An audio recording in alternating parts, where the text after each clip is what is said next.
Muy buenas a todos, esto es Le Puncher y hoy entrevistamos al periodista español Juanma Trueba.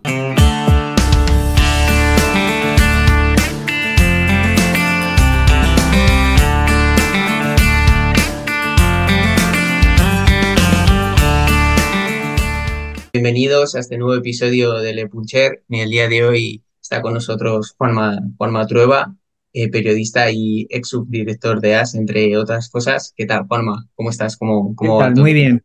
Encantado de estar aquí. Bueno, lo primero, explícanos un poco quién es Juanma para quien no te tenga ubicado. Bueno, pues yo soy periodista deportivo. Durante muchos años fui subdirector del diario AS, periódico al que entré en 1993. Y bueno, pues salí o me salieron, para mejor decir, en el año 2016 o 17, yo creo que 16. Y bueno, a partir de entonces, pues he formado parte de distintos proyectos y aquí estoy. Hace poco he publicado un libro y ahora estoy con el siguiente y bueno, pues ahí metido en la pelea. Luego te preguntaremos por ese libro. Pero ahora, para empezar, explícanos un poco por qué empieza ese interés por el mundo del periodismo. ¿Qué te lleva a dedicarte a esta profesión? Bueno, yo entiendo que para mucha gente es una actividad muy vocacional, no lo fue para mí. Fue casi por descarte. Me encantaba el deporte, esto sí, pero cuando me toca entrar un poco en el mundo universitario, por tradición familiar, me meto en empresariales, aquello me horroriza y pensé que la verdad que no dice mucho de mi inteligencia. Pero bueno, los 5 años de periodismo me resultaban interesantes, sin ponerme a valorar mucho qué podía ocurrir después. Me parecía una formación, un barniz que iba a ser divertido y bueno, pues allí que me fui 5 años a divertirme, también estudiando, por supuesto, lo poco que hay que estudiar en periodismo, seamos sinceros, pero bueno, y me encontré el quinto año con que no había hecho prácticas como otros amigos muy vocacionales que se habían buscado la vida desde el primer momento, que tenían muy claro lo que querían hacer. No era mi caso, entonces en quinto por fin me metí en acceso a prácticas, me las dieron en la agencia F. En la agencia F conseguí entrar. Recuerdo además que te, te daban a elegir una serie de preferencias de secciones, ¿no? En la agencia F.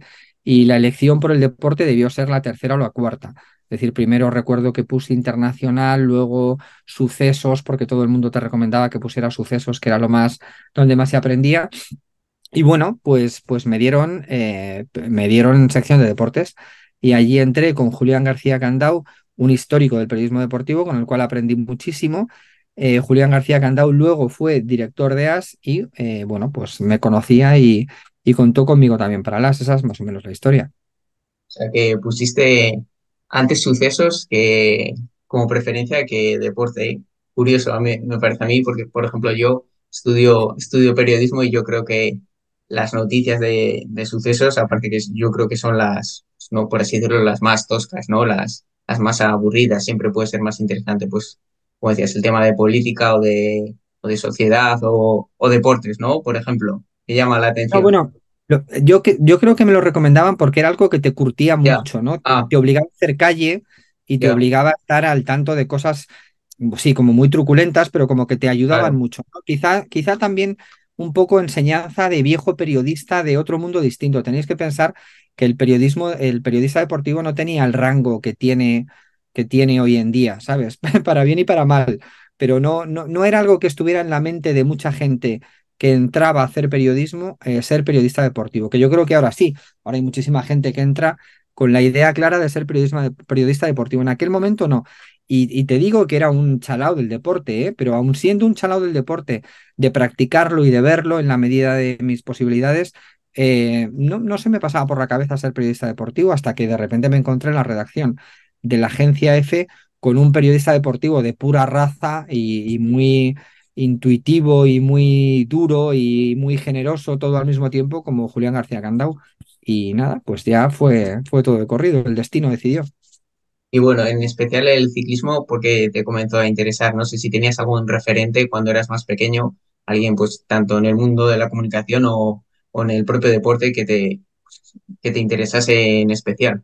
Pues mira, mi padre era el referente. Mi padre es un chalado. Mi padre ahora tiene 88 años, sigue siendo un loco del ciclismo. Con él hemos visto el Campeonato del Mundo de Ciclocross eh, y lo hemos disfrutado mucho. Mi padre es, de ahí viene, ¿no? La vocación, que en este caso sí, yo creo que es una vocación. Mi padre era un loco de las bicicletas cuando muy poca gente en España sentía esa afición. No había muchos aficionados de ese nivel. Yo creo que ya a partir de ese nivel pasabas a estar relacionado con el mundo del ciclismo. Él no era simplemente un aficionado, trabajaba en una empresa y era un loco de la bicicleta, tanto de verlo y de seguirlo como de montar. Él llegaba del trabajo y montaba en bicicleta y hacía pues sus más de 100 kilómetros en bicicleta. Nuestra familia es gallega y él llegó vamos, a plantearse, no, que lo hizo. Se fue de Madrid a Galicia en bicicleta, lo dividió no sé exactamente, creo que fueron 4 etapas. La primera Madrid-Tordesillas, es decir, que tenía un cierto nivel de practicante y luego tenía una pasión absoluta por el deporte que le venía heredada, yo creo que de su padre también. Él se cría entre Cantabria y País Vasco y entre Cantabria y País Vasco, pues claro, hay mucha afición ciclista. Estaba todo el germen o muchos corredores cántabros que luego forman parte del CAS, ya entrenaban por allí. Bueno, había pues eso, un ambiente muy de bicicleta. Eh, el mejor amigo de su padre, de mi abuelo, que mi abuelo fallece en la guerra, pues también es una persona muy vinculada al ciclismo, que es el padre de Enrique Aja. No sé si os sonará, el ciclista de los años 80, compañero de Miguel Indurain en Reynolds, con lo cual, pues entiendo que también era una vocación del padre ausente, ¿no? El que tuvieras una especial consideración hacia el amigo que había sido de tu padre y que tenía un taller de bicicleta, así que era un loco de la bicicleta, y bueno, de ahí le vino a él. Y yo con 10 años me encontré con un regalo de cumpleaños que era un maillot hecho a medida, un culote hecho a medida, porque entonces no existía Decathlon, y unas zapatillas que por aquí debo tener, bueno, la he guardado, por aquí debía tener unas zapatillas hechas a medida con unas calas. Eso era absolutamente extraordinario en aquella época. Nadie tenía eso. Tanto es así que yo me sentía como un friki. Ese regalo me causó un cierto trauma, porque iba a ser yo el único niño del mundo que iba a ir con una bicicleta hecha a medida y con toda esa equipación. Entonces aquello me generó hasta un cierto rechazo hasta que luego ya consigues asimilar y dices, no, esto es lo que te gusta y nada, entrégate en cuerpo y alma. Y bueno, entiendo que también esos años 80 bueno, y la época de Perico, Indurain y demás también influyeron mucho, ¿no? En tu pasión por el ciclismo. No sé cómo viviste Sí, tú sí. aquella época. Para mí es perico, es decir, para mí el año de los prodigios, creo que también es el año de los prodigios para el ciclismo español, es el año 83, 1983. Ese año recuerdo comprar el periódico todas las mañanas, el As, que es luego el periódico en el que acabaría trabajando por pura casualidad, y siguiendo las aventuras de aquel equipo. No se retransmitían las etapas entonces, había unos pequeños resúmenes en un programa nocturno que se llamaba Teledeporte, bueno, lo veíamos, era a las 12:30 de la noche, y yo lo veía y prácticamente te ponían simplemente la llegada, pero el eco de lo que estaba haciendo ese equipo, que por fin volvía un equipo al Tour de Francia y estaba haciendo cosas que resultaban interesantes, la eclosión tanto de Perico como de Ángel Arroyo, bueno, a mí eso coincide con un momento en el que eres totalmente receptivo a todo y me empapé de eso. Para mí fue absolutamente apasionante ese año 83 y los años que vinieron, porque si en ese año quedó Arroyo Delgado, perdón, quedó Arroyo segundo, en años posteriores Delgado está compitiendo por ganar casi siempre. Entonces, bueno, pues de ahí viene esa pasión absoluta por el ciclismo, por el Tour, bueno, por todo eso. Hola, hola Juanma, ¿qué tal? Soy Unai.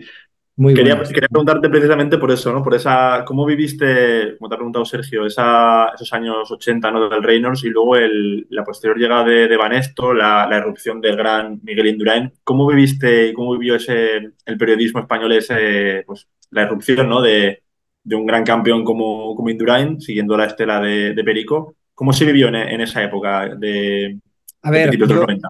yo te puedo hablar de aficionado adolescente. Yo no era todavía periodista entonces, en el año Mm, 83.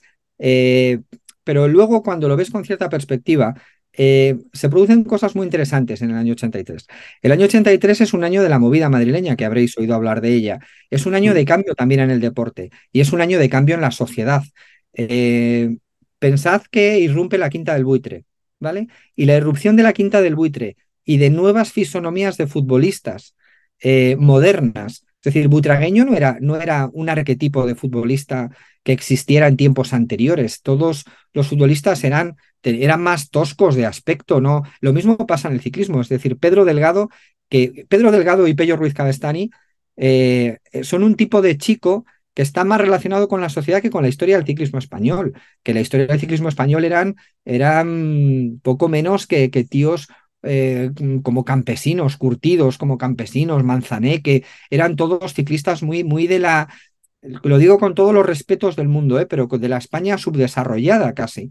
De repente te llegan dos chavales que se expresan como la juventud se expresa, que podían ser de Reynolds y de Sea Torbea como era Pello, pero podían ser del Madrid o del Atleti, es decir, ellos representan una juventud nueva. Sí, fíjate, además es que coincide muy bien y se observa muy bien en el dúo o en la pareja Arroyo Delgado. Tú ves Arroyo y Arroyo pertenece a ese otro ciclismo, ¿no? De ciclismo de sequía, del campo, de gente dura. Y Perico es otra cosa, es ya un chaval con rizos, divertido, es otra historia completamente distinta. Llegan a convivir juntos y hacen una pareja estupenda, pero luego aquello va hacia Perico, Pello Ruiz Cabestany. Esa evolución del ciclismo es una evolución que no es solo deportiva, sino que va, yo creo que marcada también dentro de un contexto de evolución social.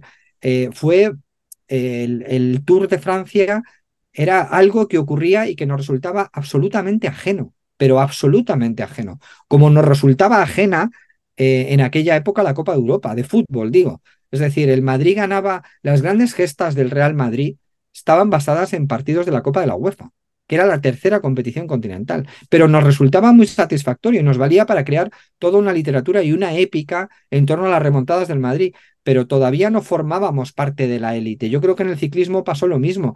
De repente nos dimos cuenta de que se podía conquistar el Tour, de que el ciclismo español era otra cosa, de que había crecido, que había habido unos nuevos campeones o que había, mejor dicho, unos nuevos campeones y bueno, y que se podía soñar con todo. Yo creo que por eso me parece la bisagra entre el pasado y todavía casi te diría que el presente. Ahora todavía estamos por definir, pero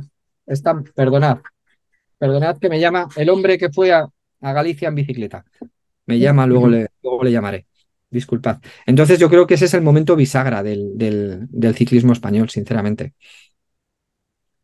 Y Sí, de bueno, hecho, bueno, como has comentado. Ah, sí, Sergio, sí, sí. no, nada, tranqui, luego le pregunto. Iba a enlazar un poco sobre este ciclismo, ¿no? Del siglo XXI, ¿no? Que comentas. Igual decías que el ciclismo no era un deporte tan seguido en España hasta la llegada de Perico y quizás esto está pasando últimamente, ¿no? En nuestros países estos años.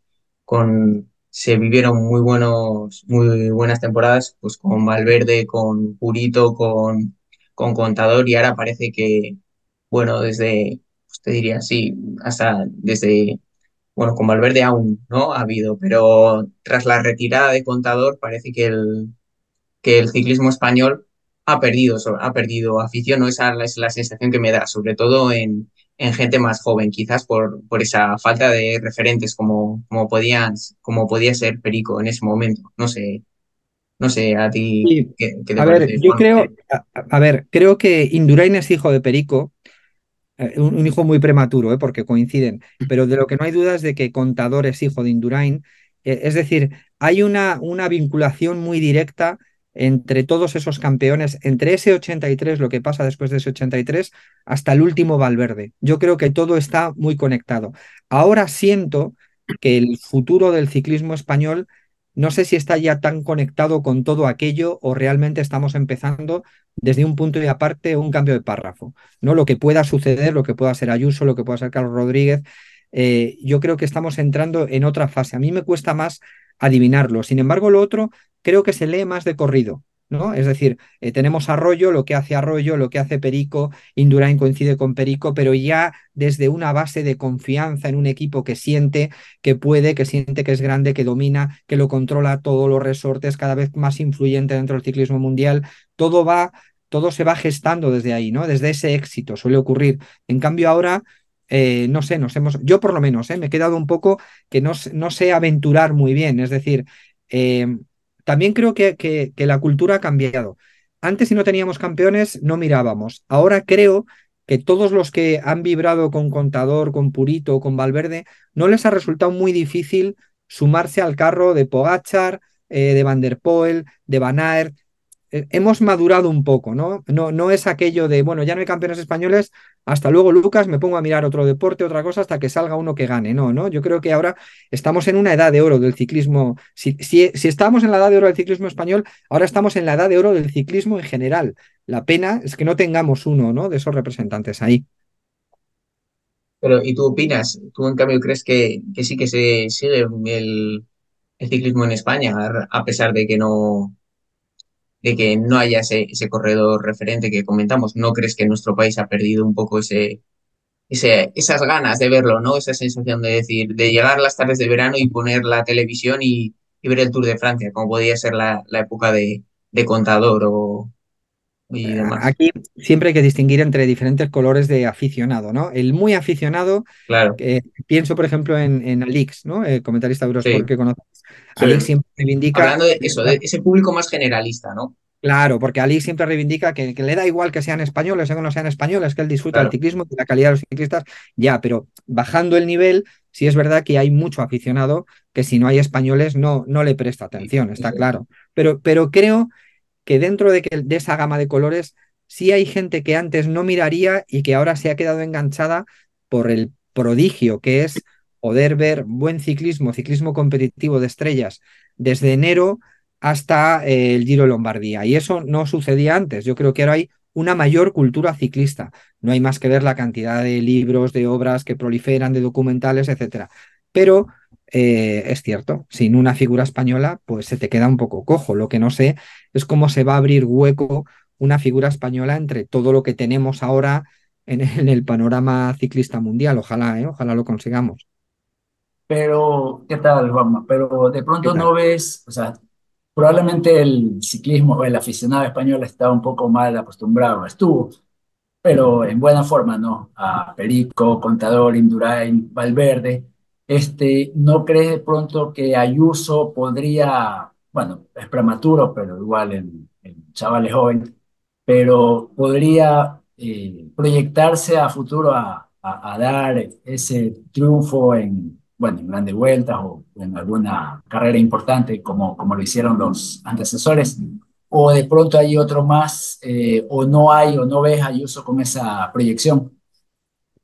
A ver, a mí Ayuso me parece un ciclista estupendo, pero, pero para ganar es que es muy complicado. Mira los problemas que ha tenido Roglic para ganar, ¿no? Al final, es que hay gente de un nivelazo brutal. Casi había que estar escapando y viendo en qué carreras no compite Pogachar o no compite tal para poderte buscar un hueco. Es que tenemos a Benepul, tenemos a Pogachar, tenemos a ver cómo está Bernal este próximo año. Es que me parece que hay unos talentazos brutales. Luego piensas y dices, bueno, la historia del ciclismo caben muchas cosas. Cadel Evans ganó un Tour. Bueno, pues si Cadel Evans gana un Tour, no va a poder meter un día a Ayuso la cabeza ahí en un periodo entre guerras, entre que se hayan corrido el Giro, que estén fundidos y tal. Sí, puede ser, pero lo veo complicado. Y además es que lo más puñetero es que son muy jóvenes.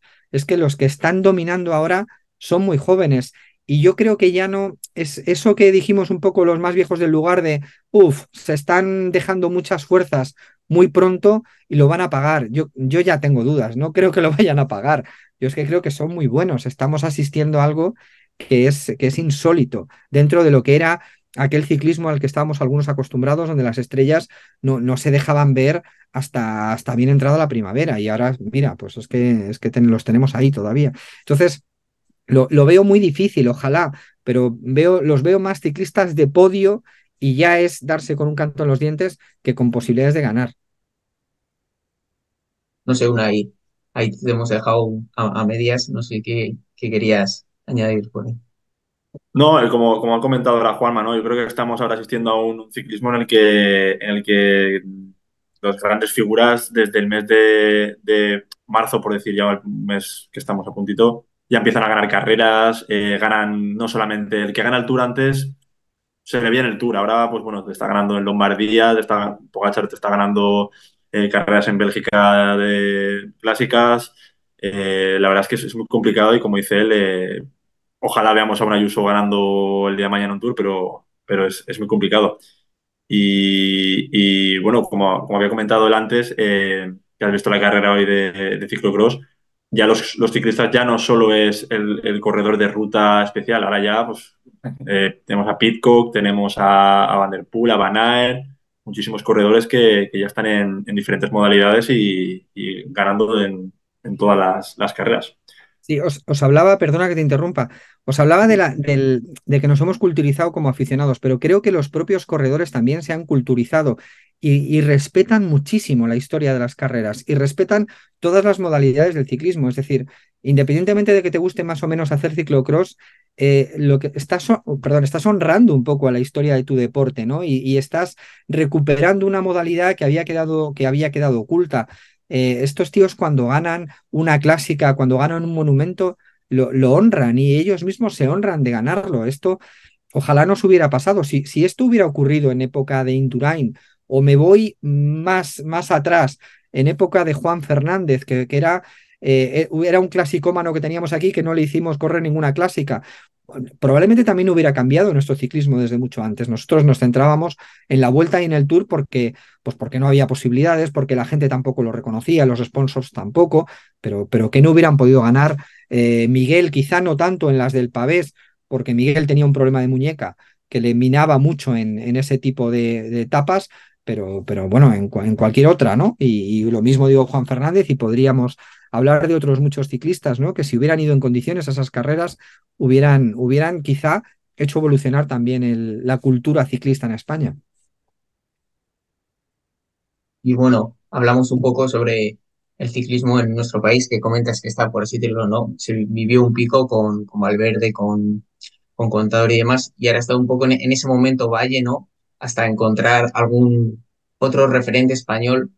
No sé si crees que la pérdida de ese público más generalista también puede haber venido un poco influenciada también por los propios medios de comunicación que al no, por así decirlo, al no tener un corredor tan referente, pues también se haya perdido, ¿no? Esa forma de comunicar sobre lo que estaba pasando en el mundo del ciclismo y centrarse más pues en deportes más generalistas, como puede ser el fútbol. No, no creo. Fíjate que me veo capaz de echarle la culpa a los medios de muchísimas cosas, pero en este caso no lo creo. Yo creo que esa cultura ciclista también ha llegado a los propios medios que le dan una consideración a carreras que antes merecían únicamente un bolo. Yo, fíjate, cuando te estaba escuchando, estaba pensando, es muy difícil, ¿no? El decir, nos faltan campeones, necesitamos campeones. Es que antes de tener campeones, lo que necesitas son corredores valientes, que lo intenten, otro tipo de ciclismo. Cuando hablamos de Ayuso y de Carlos Ahí Rodríguez, están, son dos corredores valientes, en mi opinión. yo disiento, Sí, yo disiento. a mí, El landismo, el sí, landismo es valiente. es un fenómeno, es una locura general que viene dada por una nostalgia de un ciclismo. Que Landa responde a eso perfectamente. Es decir, ¿qué hace Landa? Landa lo que hace es jugar el boleto de la posibilidad remota muchas veces. No hablo del Landa de Astana, que era otro ciclista. Digo el Landa de ahora, que también forma parte del landismo y que ha alimentado esa leyenda. Es un ciclista que genera expectativa. Y este es un deporte de expectativas. De lo que se trata es de que te sientas ahí a ver una etapa entera y si de repente se escapa Landa, dices, Dios mío, hay una rendija de luz por la que quizá, quién sabe, a lo mejor esta vez ocurre. Pero ese otro ciclismo de puestos es menos vendible. Y para un aficionado general, y yo a veces también entro en ese aficionado general, el hecho de tener corredores valientes que sean capaces de asaltar la banca. Purito era un ganador, pero Purito era un corredor valiente. Contador era un ganador, pero era un corredor valiente. Y el último Contador, que ya no era un ganador, siguió siendo un corredor valiente. Es decir, el tipo que mueve, que agita, el agitador. Y Landa es un agitador. No sé si tiene más leyenda que realidad, pero yo creo que él ha asumido también esa leyenda y asume su papel de agitador. Necesitamos gente que lo intente. Es decir, Pedro Delgado tardó muchísimo en ganar el Tour de Francia en comparación con la creación del mito Delgado. El mito Delgado era un mito de intentarlo y no conseguirlo. O bien se despeñaba y se rompía la clavícula, o bien le daba una cagalera, o bien, por desgracia, murió su madre después de ganar una etapa batiendo a Hinault en el sprint. Siempre le pasaba algo, pero estábamos locos por el ciclismo ya. No nos hacía falta ganar. Es decir, la personalidad del ciclista es fundamental también para recuperar la afición. Es decir, nosotros sabemos que en cualquier carrera en la que estén Ayuso y Carlos Rodríguez van a quedar entre los 5 primeros. Eso tiene un mérito enorme, pero no es lo mismo conseguirlo haciendo la goma, que claro, tiene mucho mérito y es muy fácil hablar cuando no estás ahí. Tiene mucho mérito hacerle la goma a Pogačar, pero no es lo mismo eso que agitando las avispillas, ¿no? Como decía Indurain. Pues de eso se trata. Yo creo que también te faltan campeones, pero necesitas un tipo de ciclismo más arrojado, más loco, más que levante a la gente de la silla. Veo que no coincidimos, ¿eh? Pero está muy bien esto de debatir. No, sí, bueno, a ver, yo creo que al final habrá que ver, ¿no? Qué tipo de corredores son tanto Ayuso como Carlos, pero no sé, por ejemplo, a mí, Carlos sí que me parece un corredor valiente, en el sentido de en Strade Bianche, cuando atacó Pogačar hace un par de años, el tío, aun sabiendo que quizás no era el mejor, le intentó seguir, o por ejemplo, en el pasado Tour, cuando aprovechó que se estaban mirando tanto Pogačar como Vingegaard, sabía que no tenía las mejores piernas, pero el tío ahí lo intentó y se llevó la victoria, ¿no? Claro, Eso pero es fue una lo operación que para ganar la comentas. etapa. Fue una Claro, operación para claro, ganar la sí, etapa. sí, claro. Yo voy a por el premio mayor.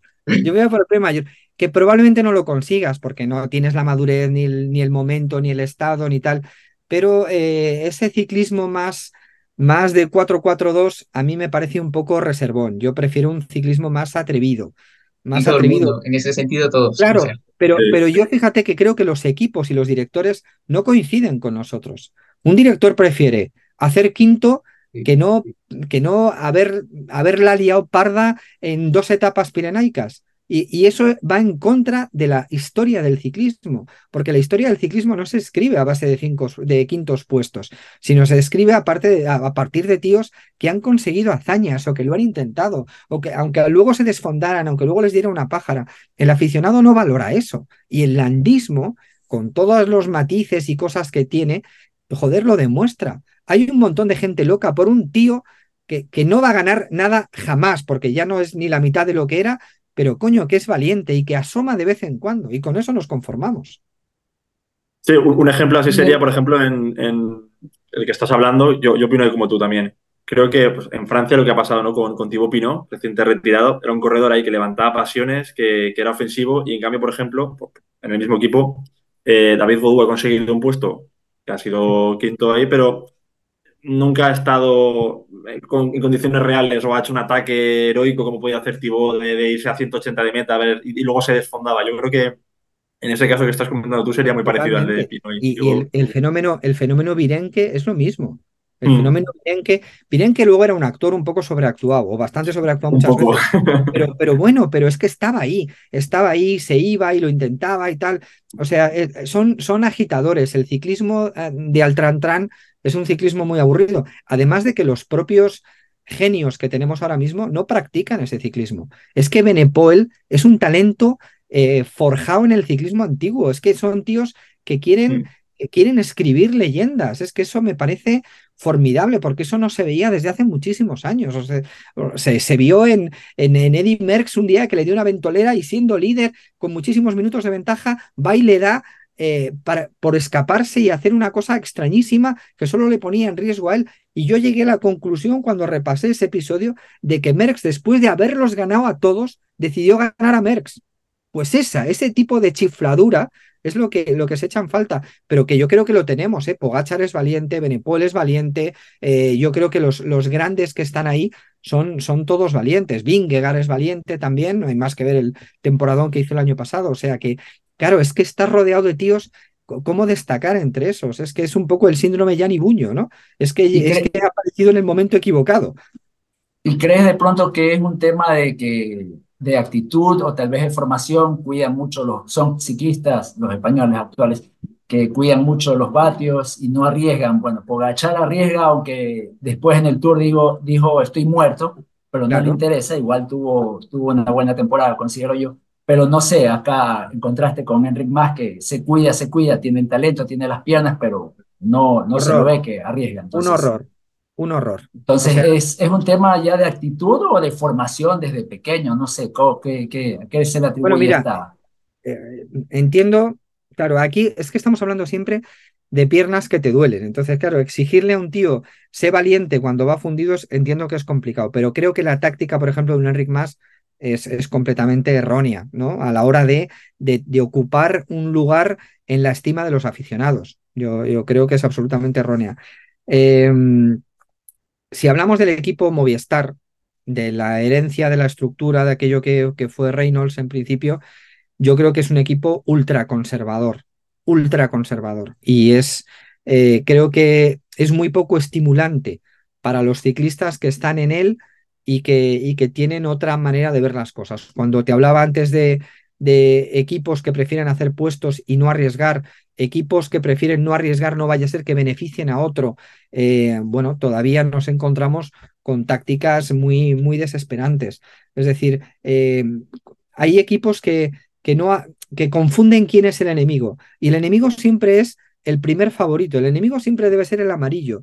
Y si tú te puedes aliar con otro para desbancar a ese enemigo, es una alianza positiva. Aquí no. Aquí no me alío con este porque no vaya a ser que el otro que haga qué tal y le dejamos el triunfo en bandeja a quien vaya de líder. Ha habido muchos casos. Nos está resultando un poco confuso el ejemplo que pongo, pero toda la gestión de Movistar, concretamente de un ZUE o de la herencia de un ZUE, a mí me resulta que es muy conservadora y que no responde a lo que yo creo que era el espíritu del equipo al principio, cuando era Miguel Echavarri el director. Este caso, yo creo que aquí, en este nuevo ciclismo, los sponsors y el tema, ¿no? Pues de los premios de quedar pues, top 5 el top 10 el tema de los puntos también es un nuevo factor que ha influido, ¿no? En este nuevo ciclismo más amarrategui, no sé cómo lo ves tú, Juan.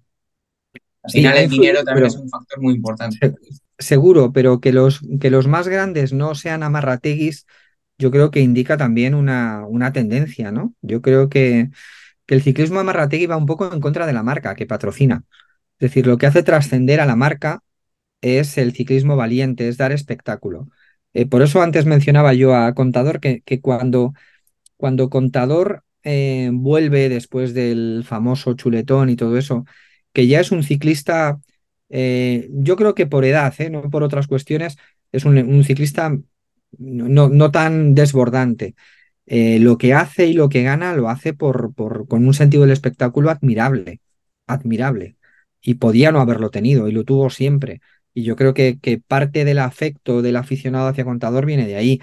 La gran parte de la distancia del aficionado hacia Enric Mas viene de ahí. ¿Es mejor ciclista Enric Mas que Landa? Hombre, pues muy probablemente sea mucho mejor ciclista. Sin embargo, la gente quiere a Mikel Landa y no quiere tanto a Enric Mas. Y la historia del ciclismo está también llena de casos parecidos, de ciclistas que eran buenos haciendo posiciones, pero que nadie lo recuerda y no ha quedado ninguna gesta de ellos porque no cometieron ningún acto de locura.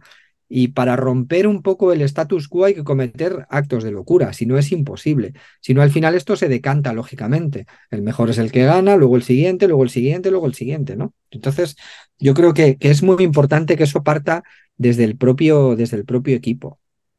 Y al final el periodismo, ¿no? También vive de eso, ¿no? De contar esas historias épicas que la gente quiere leer y que al aficionado siempre le gusta, ¿no? A quien no le gusta ver a alguien triunfar desde 100 kilómetros, desde un ataque a 100 kilómetros de meta, que lo que Pero comenta. es que además esto lo inventaron los periodistas. Esto lo inventaron los periodistas. El Tour se lo inventa un señor que se llama Henry Desgrange y se lo inventa precisamente para contar aventuras y hazañas. No lo inventa para otra cosa. Y lo convierten en una prueba que tiene mucho de tortura porque quieren contar hazañas y quieren contar la hazaña del carbonero que acaba ganando el Tour o la hazaña del otro. Es decir, esto va de eso, va de buenas historias. La manera en que contaban los primeros, la primera gente que no era ni siquiera del equipo, que era del periódico El Auto, la manera de contar las etapas eran novelas de aventuras. Y esto nace con esa idea y hay que mantener esa idea. Es decir, cuando de repente establecemos un código que tiene que ver con el mal tiempo y si nieva mucho no se puede correr y si llueve mucho tampoco y que está peligroso porque baja en un puerto, etcétera, etcétera, nos estamos cargando el ciclismo. Porque las fotos que quedan de una historia del ciclismo son las fotos de Bernard Hinault en aquella Lieja de la nevada tremenda, es decir, todas son epopeyas que están muy vinculadas a lo durísimo, a lo trágico, a lo épico. Eso es el ciclismo, no es otra cosa, no es, con todos mis respetos, y aquí voy a generar polémica, no es Cavendish ganando al sprint. Si nosotros lo que hacemos y al ciclismo al que vamos es un ciclismo en el que el ranking de victorias del Tour de Francia lo tenga Cavendish y no Merckx, estamos haciendo las cosas muy mal. Digo, como medio, como organización, como todo, porque no va de eso. Esto es otra historia. Entonces, si lo queremos convertir no sé, en un deporte científico y de probeta, pues podrá ser un deporte científico y de probeta, pero no nació con esa idea. Y hablando de historias del ciclismo que nos estás contando, cuéntanos un poco. A ver, creo que se... no, perdona, te has quedado congelado un Ah, segundo. me he quedado Sí, yo. otra vez. Sí, sí. Adelante. Vale. No, que comentaba, hilando que nos estabas contando las historias del ciclismo, que nos hables un poco lo que puedas del libro que sacaste el año pasado y del que estás ahora, como nos has comentado, estabas también en proyecto. Sí, pues mira, se puso en contacto conmigo la editorial, un loco del ciclismo que ya me llevaba tiempo persiguiendo. En este caso me pilló en un buen momento y le dije que sí. Lo terrible fue cuando me puse a leer todo lo que tenía. Tengo, como todos los que nos gusta el ciclismo, al final compras mucho de ciclismo. Algunas Mm. cosas las lees y otras las dejas por leer. En este caso me leí o me releí mucho de lo que había leído y me leí cosas que tenía por aquí que no había leído. Y entonces me entró algo muy parecido a una depresión, porque pensé que no podía aportar absolutamente nada. No podía aportar nada porque la literatura que tiene que ver con ciclismo, igual le pasa a la de boxeo, es de muy alto nivel, precisamente por las hazañas de las que hablábamos y precisamente porque hay mucha historia que trasciende el deporte, entonces da para relatos magníficos. ¿Qué ocurrió? Pues ocurrió que en esos mismos días mi padre me dijo que tenía que sacar ya de una vez del trastero todas las revistas de ciclismo que él había guardado para mí durante años. Y es que desde los años 60 él se había todas las publicaciones de ciclismo que compraba, españolas, internacionales, las iba guardando con el orden que tenía la gente de su generación, que era un orden, vamos, prusiano. Y me saqué las maletas que tenía de allí, me puse a ver viejos Miroir, viejas revistas, revistas Sprint, un montón de cosas, y de repente pensé, coño, pues es verdad que puedo encontrar algo aquí que no esté en Internet. Mi objetivo era eso, es decir, poder aportar algo que no te lo encuentres en Internet. Me parecía un truco demasiado facilón el decir, no voy a contar lo mismo que ha contado todo el mundo, pero lo voy a contar a mi estilo. No, había que intentar contar algo, aportar algo diferente. Con la ayuda de Enrique Aja, un ciclista que ya te digo que corrió en el TECA famoso de González Linares como director, corrió en el Reynolds también, y bueno, me Sí. podía dar una perspectiva muy interesante, ¿no? De lo que era el ciclismo. Hablé mucho con él, me ayudó mucho, y yo creo que, bueno, y me apetecía además hacer una especie de diccionario de ciclistas modernos, antiguos, más antiguos que modernos, con ningún orden científico tampoco, sino más una cosa puramente emocional. A mí los que más me han llamado y más me han emocionado y bueno, y eso hice. Y también porque me recordaba los viejos libros de mi padre en los cuales veía yo historias pues de Jan Robic, que me parecían como historias de la prehistoria, pero que me resultaban muy atractivas. Y entonces me parecía interesante hacer un libro en el que estuvieran todos esos. Y bueno, allí me lancé, me puse a leer todas las revistas esas, muchas de ellas estaban en francés. Mi padre no sabe francés, pero las compraba por las fotos. O sea, la pasión suya iba más allá de todo punto. Y bueno, ahora como es muy fácil con un Google Lens traducirte todo, pues me traduje muchas cosas, buceé mucho en revistas antiguas, en libros antiguos y me encontré con verdaderas joyas. Creo que alguna cosa aporto que no está en Internet y bueno, pues al final muy satisfecho del trabajo. Es verdad que podían haber entrado otros. Es verdad que habrá mucha gente más joven de vuestra generación que me diga, oye, qué poco espacio has dejado a gente como Purito, como Pereiro, como tal. Bueno, ahí yo puse el corte en que no estuvieran en activo y me sirvió más o menos para algunas excusas. Hay otras que no, pero hay victorias, como por ejemplo la de Pereiro, que a mí no me resultan emocionantes al nivel de otras que he vivido, además por las circunstancias en las que sucedió, etcétera. Y bueno, pues le he dedicado espacio a aquellos ciclistas que más me emocionan, también a carreras y a algunos conceptos. Es una primera aproximación a algo que me apetecía mucho hacer y que luego me ha dejado muy satisfecho, la verdad. Y Y lo que estoy habla, haciendo ahora no tiene nada que ver. Es un libro sobre la figura de Santiago Bernabéu. O sea que no tiene nada que ver. En principio, el Madrid tenía equipo ciclista, como sabéis. explica eso de que el Madrid tenía equipo ciclista. Sí, bueno, el Madrid, como todos los clubes de principios de siglo, bueno, pues nacen con una motivación muy polideportiva. Y claro, el ciclismo formaba parte de los deportes entre los cuales estaba el ajedrez, tenían clubes de montaña, tenían clubes de atletismo, por supuestísimo. El Madrid tenía un equipo de rugby también y tenía un equipo ciclista. De hecho, cuando se celebra el 50 aniversario del Real Madrid en el año 1952, y se hacen, bueno, pues unos grandes eventos para conmemorarlo. Uno de los eventos es una carrera ciclista que termina en el Estadio Bernabéu. O sea que una lástima que luego se perdiera todo esto, porque imaginaos lo que hubiera sido que hubiera llegado el Barcelona, también tenía, que hubieran llegado esos mismos clubes. Ya sé que al aficionado al ciclismo, cuando le mencionas el fútbol, a veces le da un poco de sarpullido. A mí Sí. no, porque me gustan las dos cosas, pero hombre, ¿cuánto hubiera tirado, ¿no? De la propia afición que eso se hubiera prolongado en el tiempo? Pero bueno, El Barça sí que ha mantenido un poco más esa sección sí, polideportiva, ¿no? Con equipos de sí, rugby, de patinaje y demás. Yo creo que es algo que ha hecho totalmente, muy bien el Barça en ese sentido. totalmente de acuerdo contigo. Y bueno, nada, comentábamos de hablar sobre historias épicas. Yo creo que otro corredor, compatriota de Ricardo además, que tiene victorias épicas es Richard Carapaz. No sé qué nos puedes contar sobre él, qué esperanzas tienes con Richard Carapaz, ¿no? De cara a esta nueva temporada. Un corredor que también le gusta la épica, ¿no? Yo creo. Sí, sin duda, sin duda. El problema de Richard Carapaz es que, bueno, ese es el problema, vuelvo al síndrome Buño. Es que los que tienes al lado son buenísimos todos, es muy complicado. Tengo la sensación de que Richard, igual que se habla de los jugadores que ya han jugado sus 10 mejores partidos, yo creo que Richard ya ha corrido sus 10 mejores etapas también, ¿eh? O sea, creo que es un ciclista, lo que pasa es que tiene mucho talento, tiene además un instinto ganador enorme y eso le va a permitir seguir en la brecha ganando carreras. Ya competir por carreras grandes, creo que ya no va a poder estar en condiciones por los años y sobre todo por la gente que tiene alrededor.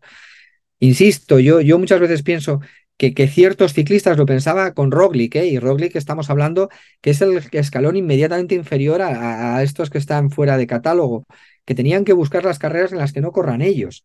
Al final es hacerte un poco sitio y decir, bueno, pues si estos no van aquí, aquí es donde voy yo, porque aquí sí puedo ganar. Si tú me quitas a Pogačar, a Benepoel y tal, pues a lo mejor a Vingegaard puedo rascar algo, pero si están ellos, a mí se me hace imposible. Estamos hablando de tres de los mejores ciclistas de hace muchísimos años.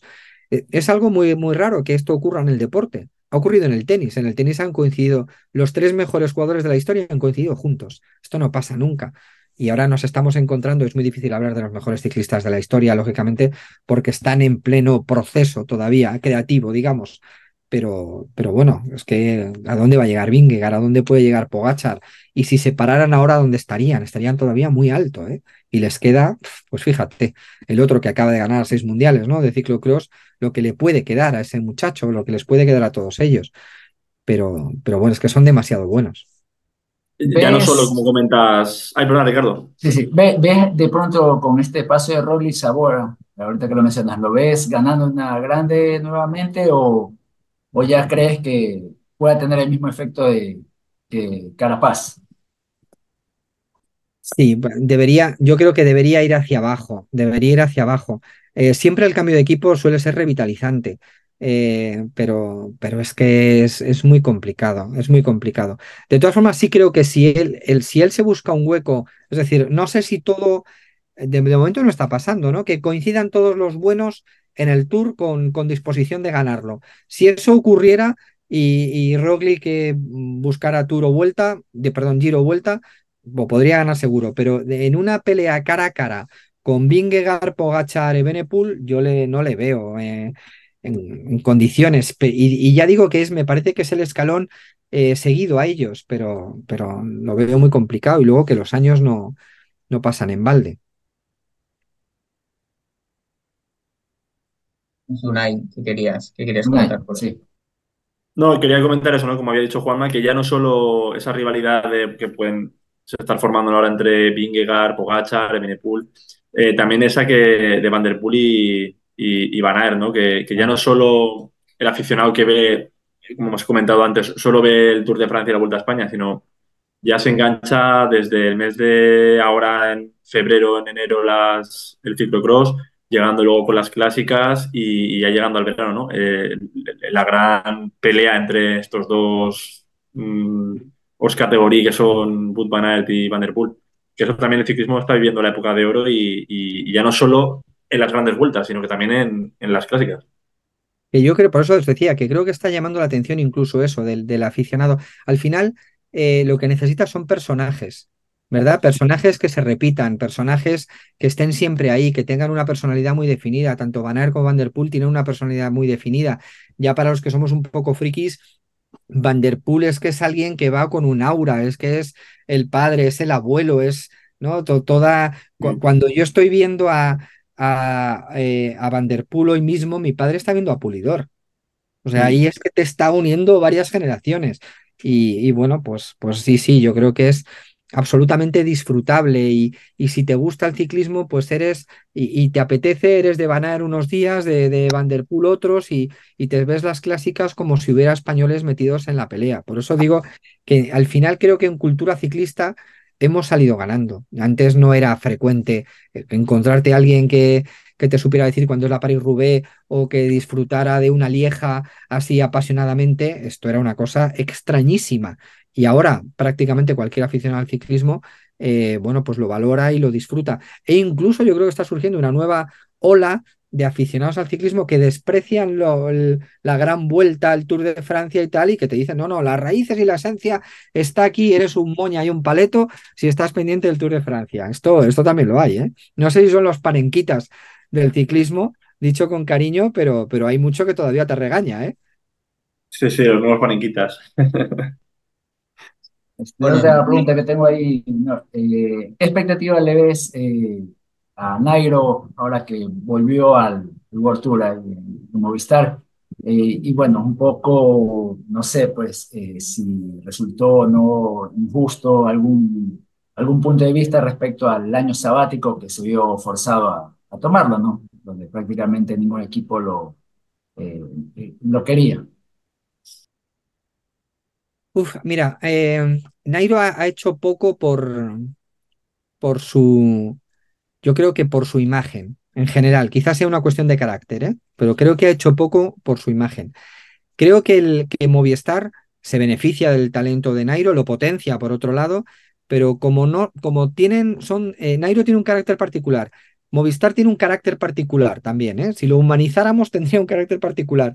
No sé si han sabido dotar a, a todo lo que tenía Nairo y todo lo que dio al ciclismo del brillo que debería habérsele dado. No sé si eso tiene alguna influencia en el hecho de que Nairo se haya quedado solo ahora. Pero bueno, el regreso tiene un punto de historia bonita. No sé cómo va a acabar, pero tiene un punto de historia bonita en la cual yo creo que los dos han cedido, porque aquello no acabó bien. Y bueno, de ahí a pensar que Nairo pueda estar.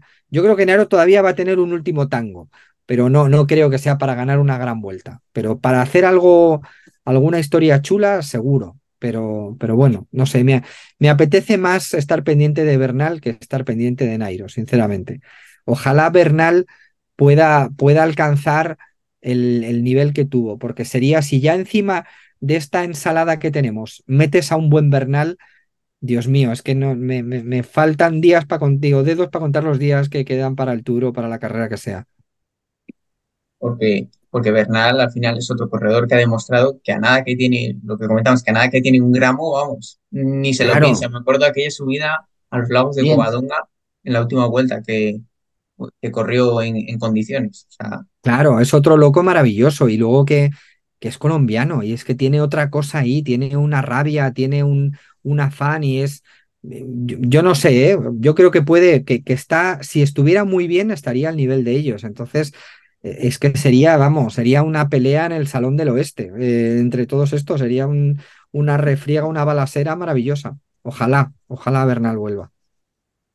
Y además sería, ¿no?, la otra pieza del otro gran equipo, ¿no? Ahora, pues, lo que era Jumbo-Visma con Vingegaard, UAE con Pogačar, ¿no? Pues Ineos, que tal vez le falta ahora ese super crack que ha tenido estos años, pues desde Froome, desde Bradley Wiggins, Geraint Thomas, pues sería, ¿no?, ese corredor ahí que tendrían ellos ya para, además, acompañado de un gran equipo. Que ojalá sea nuestro Carlos, pero Bueno, también va bien esa latinización que ha experimentado el Ineos, ¿verdad? Que era sí, de sí, ser lo más british, eran tan british como James Bond y de repente han tenido que recurrir al talento latino. Hombre, ojalá tener a dos ciclistas como Carlos y como Bernal tan diferentes también, tan versátiles, pues les daría estratégicamente muchísimas oportunidades. A mí me gustaría mucho. Que a Bernal yo ya le he visto, le hemos visto, como se dice ahora, en su prime. Yo no sé, a Carlos nos queda todavía verle en su prime, es un ciclista en evolución, tampoco ¿sabes? No sé, a lo mejor no estaba en el punto de tener esa locura que yo le reclamo y en la misma situación estaba Ayuso, aunque yo creo que Ayuso sí ha tenido más el arrebato en ciertas, sí. en ciertas carreras. Lo que pasa es que se ha quedado en arrebato, pero bueno, yo lo veo con muchísima expectación y con muchísimas ganas, lo que pueda ocurrir en las carreras sabiendo que no dependo de ellos, que el duelo Pogačar-Vingegaard allí a mí ya me vale, o Bernal o Evenepoel, que yo soy más de Evenepoel incluso que de los otros dos. Me vale con eso, pero si encima hubiera españoles que estén por allí, bueno, sería maravilloso. y bueno, no sé, chicos, si tenéis algo más que comentar antes de ya ir cerrando, no te robamos más tiempo. No sé, Ricardo, si quieres añadir algo más para terminar. no, bueno, por mi parte nomás, sí, justo coincidimos con el tema de, bueno, de Carapaz en su momento, de Bernal también, o sea, Bernal en su prime es realmente un corredor a observar, pero la verdad que sí le ha costado lamentablemente a raíz del accidente, como fue con Froome, ¿no? Tuvo esta caída y bueno, nunca más volvió a recuperar ese nivel. Y bueno, nada, ya para terminar, te voy a hacer unas preguntas cortas, ¿vale? Para cerrar. Bueno, ¿qué prefieres? ¿Qué prefieres? ¿Clásicas o de un día o grandes vueltas? Yo soy de grandes vueltas. Yo soy de grandes vueltas porque nací con el Tour 83, entonces para mí es gran vuelta, empezando por el Tour, siguiendo por el Giro y continuando por la vuelta. ¿Ganar una Roubaix o ganar un mundial? Yo preferiría ganar un mundial. O sea, porque el mundial lo ganas durante todo el año posterior, el tiempo que llevas el maillot arcoiris, con todos los peligros que entraña llevar el maillot arcoiris. Sé cómo nos ha demostrado la historia, pero yo preferiría ganar el mundial. Un día que recuerdes con especial ilusión como periodista. Pues mira, no soy muy mitómano, pero en cierta ocasión yo creo que me mandaron a hacer una entrevista a Olano, a Olano. Y debía ser época de 6 horas de Euskadi. Y entonces me pasé por las 6 horas de Euskadi. Yo no sé si por hacer el primer contacto con Olano para luego quedar con él, no lo recuerdo muy bien. El caso es que el hotel al que me mandaron pues estaba muy cerquita de Anoeta. Y bueno, pues llamé al ascensor distraídamente y cuando se abrió la puerta del ascensor apareció allí Miguel Indurain. Yo no sé si eran los reflejos metálicos del ascensor, la luz del ascensor o era yo. Me pareció la persona más imponente que he visto en mi vida. Al- ya no solo altísimo, porque bueno, altos hay muchos, era altísimo, pero tenía luz el tipo, era otra cosa distinta. Era, a mí, luego he tenido de verdad ocasión de ver a muchos otros, ¿eh? Beckham guapísimo, Beckham tenía otra luz, pero parecía que estaba iluminado por cámaras, era otra cosa. Lo de Indurain era distinto, era un tío con un carisma, con una... no sé, era algo extraordinario. Y recuerdo que me presenté porque le dije que era amigo de Enrique Aja, que había sido compañero suyo, me dio la mano y soy incapaz ya de recordar lo que me dijo porque yo estaba absolutamente absorto. Fíjate que yo soy más de Perico Delgado en cuanto a que Perico me ha hecho vibrar más por todo lo que tenía Perico de fortuna y de infortunio, pero aquel primer encuentro con Indurain me pareció subyugante. Y para contar una historia, ¿qué prefieres? ¿Una crónica o un reportaje? Yo he sido más de crónicas, quizá los reportajes también para historias más profundas, pero a mí las crónicas me han resultado muy divertidas porque siempre había algo que tenía conexión con la vida, hasta en las etapas más soporíferas, o quizá mejor que en ninguna, en las etapas más soporíferas. No había nada más creativo que una etapa soporífera resuelta al sprint después de una escapada que no iba a ninguna parte, que sabías que le iban a coger a 10 kilómetros de meta. Eso al final te despertaba el ingenio y te hacía contar cosas. Bueno, yo me quedo con las crónicas. ¿Lagos de Covadonga, Tourmalet o Estelvio? Ostras. eh, Difícil esta, ¿eh? Esta es complicada porque los lagos forman parte también de mi paisaje sentimental, de la primera vuelta que empezó a televisar etapas, que también fue en el año 83, que no, si no recuerdo mal, y si tampoco recuerdo mal, de una victoria de Marino Lejarreta en los lagos de Covadonga. A mí el Estelvio me trae brumas y todo lo que sean brumas me suena a ciclismo épico y heroico. Y el Tourmalet pues también está forjado a base de historias maravillosas. Te diría el Tourmalet, pero sí, quizá peque un poco de clasicón, diría el Tourmalet. Y nada, y ya para terminar, un deporte que no sea el ciclismo. Pues hace mucho tiempo, o sea, durante muchísimo tiempo te hubiera dicho el fútbol y ahora te digo el tenis. Después del ciclismo, el tenis. Vale, pues un poco era eso. Ahí tenemos, ¿eh? En el tenis, a ver ese regreso de Nadal de cara a los juegos, a ver si llega o qué. ¿Cómo lo ves tú? Ojalá. Pues mira, me conformaría, los juegos me dan exactamente igual en el tenis y en casi todo, te diría, ¿eh? A ver, me refiero a los deportes que tienen vida propia, no me da igual en el atletismo, etcétera, que entiendo que es el evento, pero para el ciclismo, para el fútbol o para el tenis, las medallas olímpicas me resultan un poco anecdóticas. Yo sobre todo espero a Nadal en Roland Garros. La historia de Nadal es una bonita historia, pero si en Roland Garros esta vez consigue competir, estamos en otra dimensión. Estamos en otra dimensión. Y es muy bonito ahora, porque yo creo que Djokovic se ha dado cuenta en Australia de que ya hay alguien que le puede ganar, y sin embargo quiere seguir metiendo ventaja al resto. Yo creo que todos han competido al final por ser el mejor de la historia. Parecía claro que el que iba a tener más títulos iba a ser Djokovic, pero bueno, imagínate por un solo momento que Nadal gana en Roland Garros y se queda un solo Grand Slam de Djokovic. No creo que se retirara este año.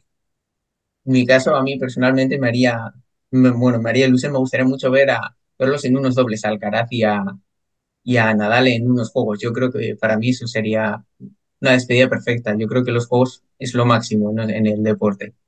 No sé, Bueno, una, ahí, Ricardo. Bueno, hablando de tenis, ¿cuál de los cuatro Grand Slam? ¿Tu preferido? hombre, yo creo que el Grand Slam más importante es Wimbledon. Yo creo que el Grand Slam más prestigioso, más diferente es Wimbledon. Ganar Wimbledon yo creo que es el Tour. Yo creo que es el Tour. Y luego los otros están muy parejos. Yo creo que los otros están muy parejos, pero me parece que Wimbledon, y he tenido la ocasión de estar un par de veces en Wimbledon y es uno de los eventos deportivos más fascinantes que existen. Y yo le recomiendo a la gente que si tiene ocasión, en Wimbledon venden tickets para cada sesión. Y si estás allí, puedes hacer cola y acceder a unos tickets relativamente económicos Y eso si lo haces durante la primera semana es más barato y durante la primera semana hay partidos en todas las pistas y es una experiencia extraordinaria porque estás como en una campiña con todo lo que cuidan los ingleses, la tradición, el deporte y eso es fabuloso, solo comparable a estar en la cuneta del Tourmalet a la espera del pelotón. En mi caso, Wimbledon también, lo que comentas, yo creo que tiene ese aura de, ¿no? de épica, la hierba, que es como ves que se va desgastando con el paso del torneo, es un poco ese cúmulo de cosas. Unai, no sé qué opinas. Sí, no, yo de tenis, bueno, igual, no es mi deporte favorito, ¿no? Pero creo que Wimbledon es como la cuna, ¿no? El torneo clásico, el olor el tenis en su máximo exponente, ¿no? Yo creo que si yo fuese tenista, pues sería un sueño, ¿no? Ganar en Wimbledon sería sueño. Y opino como Juanma, yo creo que en el tenis también creo que los Grand Slam, ¿no? Son más importantes, por así decirlo, ¿no? Que unos Juegos Olímpicos. Con todo lo que conllevan unos Juegos, creo que no es el evento del año para ellos. Y yo también me gustaría un final de Nadal, sería ideal pues verle, ¿no? Bueno, ganar, competir y poder ganar en Roland Garros sería un final ideal, retirarse ganando, ¿no? Bueno, pues con este final tenista, ¿no? Si te parece, Juanma, te dejamos ya, te dejamos en paz y nada, muchas gracias por habernos atendido y nada, por dedicarnos este tiempo que ha sido una charla muy entretenida. Muchas gracias a vosotros, ha sido un gusto. Bueno, adiós. Bueno, adiós, muchas gracias. Hasta luego, chicos.